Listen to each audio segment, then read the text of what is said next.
Hello all, and welcome to today's episode of Warehouse and Operations as a Career.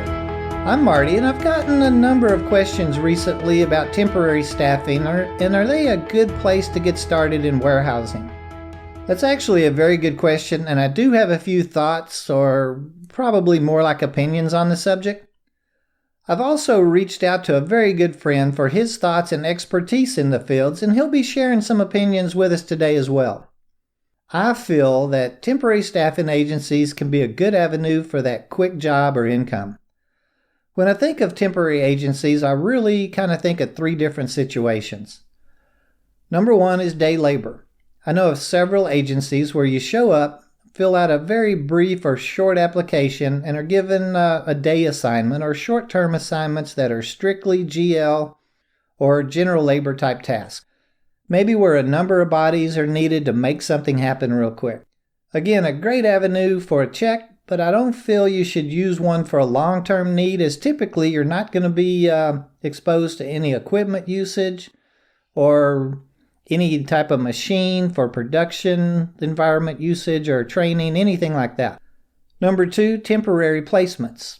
These may be longer-lasting positions, typically still of a general labor nature, requiring maybe minimum training. I feel these placements can, or at least we could have an opportunity to be taught some skills and an opportunity to be involved in warehouse operations to a little greater degree than a day labor or just some needed bodies for a day labor type placement. Then there's more of a temp to perm placement, or a placement that may offer more skills, training, or a machine or some kind of equipment usage. Simply put, a company could need several associates to get caught up on projects or maybe a backlog of work, and maybe hiring on or onboarding a number of these new boots to increase the company's headcount. Now let's be honest with ourselves here though.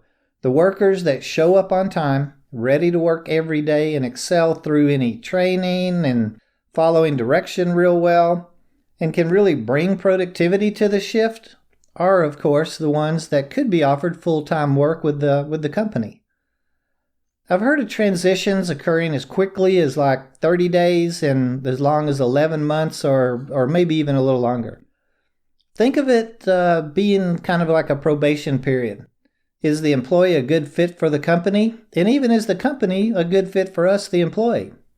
I believe there's quite a few companies using temporary workers today due to the ease of finding people and the opportunity to take the worker for kind of a test drive, if you will, before being at the expense of going through the whole onboarding process, all that training, and even, risk of an actual employee.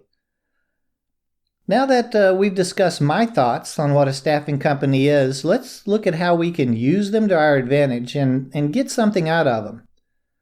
We've talked about how to use the resume and the interview process to get our desires across to the recruiter or hiring agent, and I can't help but feel they're even more important when dealing with an agency. We need to be sure and get our wants across to whomever will be working on our placement, and we want to make sure that we get the type of position that we're really interested in and something we will do well at. In today's world, it's so easy to check out reviews, pretty much of any business or industry.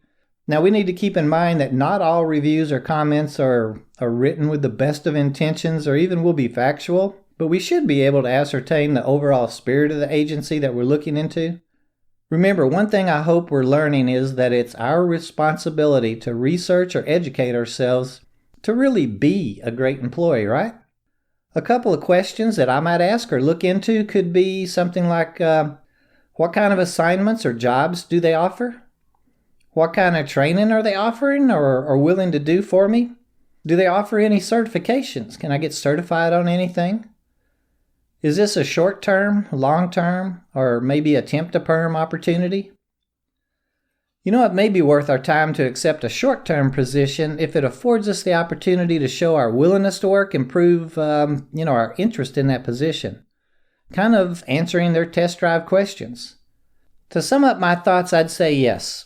A temporary or staffing agency can be a great place to get started in the industry, but I feel it's still our responsibility to get out of it what we're actually after, or what we're chasing, which is a position we can learn, master, and grow within.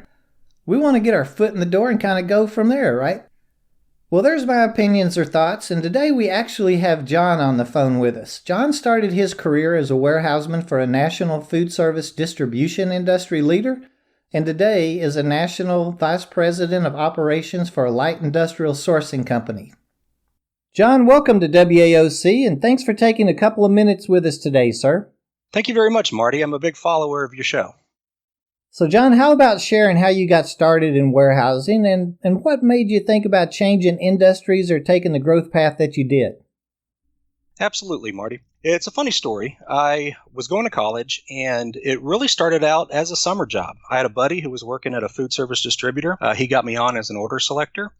Got to learn a lot of stuff, got to learn a lot about business, got to meet some good people, of course, gain different skill sets. I ended up working there about 6.5 years. And when I was there, one of our vendors, who we did business with, kind of struck up a conversation with me. And we, over several months, cultivated a relationship. And one day he extended me a job offer. And I, a little nervous about taking it. I'd been in one place for 6.5 years. So I a little bit nervous, but I decided to go ahead and do it.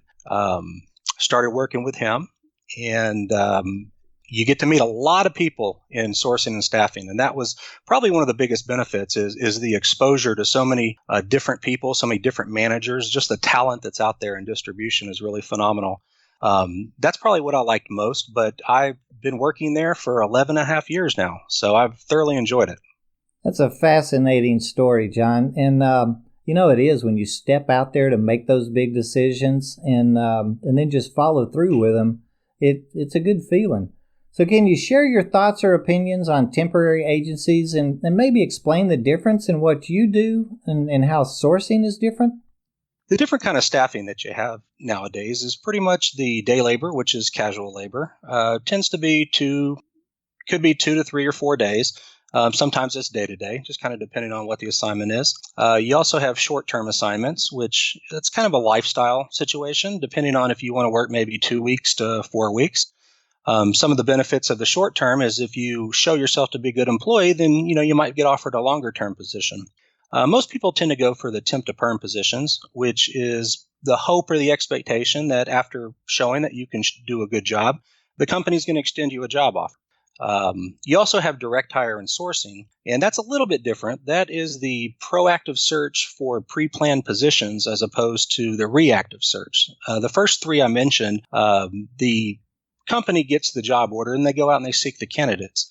The sourcing model is more of a perpetual recruitment for a specific skill set. And then when you find them, you have customers that are always looking to hire that type of employee. Pretty much the professional warehouseman, if you will. Very well put, John. So what I really take from all that, it really just reaffirms our individual responsibility to first know what we want, and second, educate ourselves on how to get there and how to achieve it. The more we review getting a job, the more it becomes apparent that it's really up to us, and that we have to, we must accept those responsibilities to really chase that career.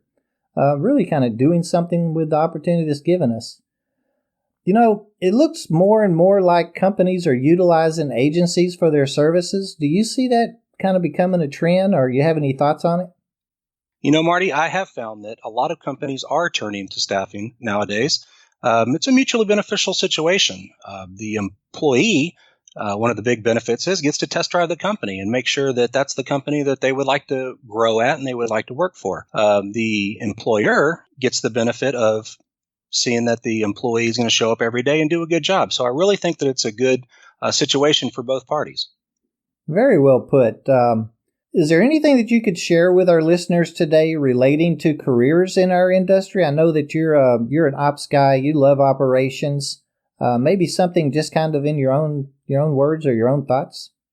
I think that warehousing and operations is a really exciting industry, and there's actually some pretty good earning potential there if you put in the work. One of the exciting things is that there's several different paths you can take during your career. You can start off as general labor. You could advance to order selection, forklift receiving, management. You can elect to go into transportation, maintenance. There's several different fields you can go, and I think that just offers, the average employee a lot of opportunity.